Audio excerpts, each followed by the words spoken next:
बिस्मिल्लाहिर्रहमानिर्रहीम। अस्सलाम वालेकुम। कैसे हैं आप सब? उम्मीद करती हूँ कि खैरियत से होंगे। अल्लाह ताला सबको अपने हिफ्ज़-ओ-मान में रखे, साथ ही अल्लाह अपना रहम फरमाए।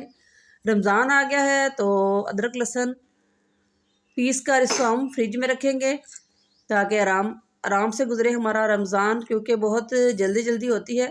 तो ये छोटे छोटे काम हुए हों तो फिर बंदा ईजी रहता है कि टाइम की भी बचत हो जाती है, क्योंकि टाइम बहुत नाजुक होता है। तो अच्छी तरह से हमने अदरक को साफ़ करके काट लिएंगे इस तरह से। लहसुन को भी हमने छील लिया है और अदरक को हमने इस तरह से काटना है, लंबी तरह नहीं काटना। लंबी तरह अगर काटेंगे तो इसके धागे धागे बन जाते हैं, तो वो फिर खाने में आते हैं। तो इसलिए हमेशा अदरक को इस तरह साइड से काटें, गोल राउंड में।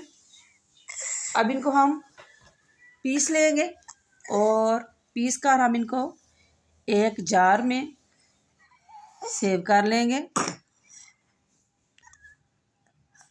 ये देखें जी, इस तरह से हमने सारी कर ली है। अल्लाह करे रमज़ान आ रहा है तो हम सब के लिए खुशियाँ लेके आए, रहमतों बरकतों वाला महीना है और सबकी मौला मुश्किलें आसान करे। इस तरह से हम एक जार में डाल देंगे। पहले हमने लहसुन डाला है, अब इसमें हम 2 टेबलस्पून डालूंगी कुकिंग ऑयल और फिर हम इसको इस तरह से ग्राइंड करेंगे। ये देखें जी, इस तरह से। और अब हम साथ साथ अदरक भी इसमें शामिल कर लेंगे। अगर आपने अलग-अलग पीसना है तो लहसुन को अलग पीस के आप निकाल लें और फिर अदरक को अलग रख लें, लेकिन मैं इकट्ठा ही इनको ग्राइंड कर लूँगी। इस तरह से कुकिंग ऑयल जो है वो बहुत अच्छा होता है, उससे ना इसका कलर ख़राब होता है और ना ही जायका। ये देखें जी, अच्छी तरह से ये ग्राइंड हो गया है। अब इसको हम जार में निकालेंगे, जिनमें हमने रखना है फ्रिज में। इनको जार में रख के हम सेव कर लेंगे। ये देखिए इस तरह से इसमें डाल के इसमें भी हम थोड़ा सा कुकिंग ऑयल शामिल करेंगे। कुकिंग ऑयल बहुत ज़रूरी है, जिससे कलर और खुशबू ताज़ी रहती है।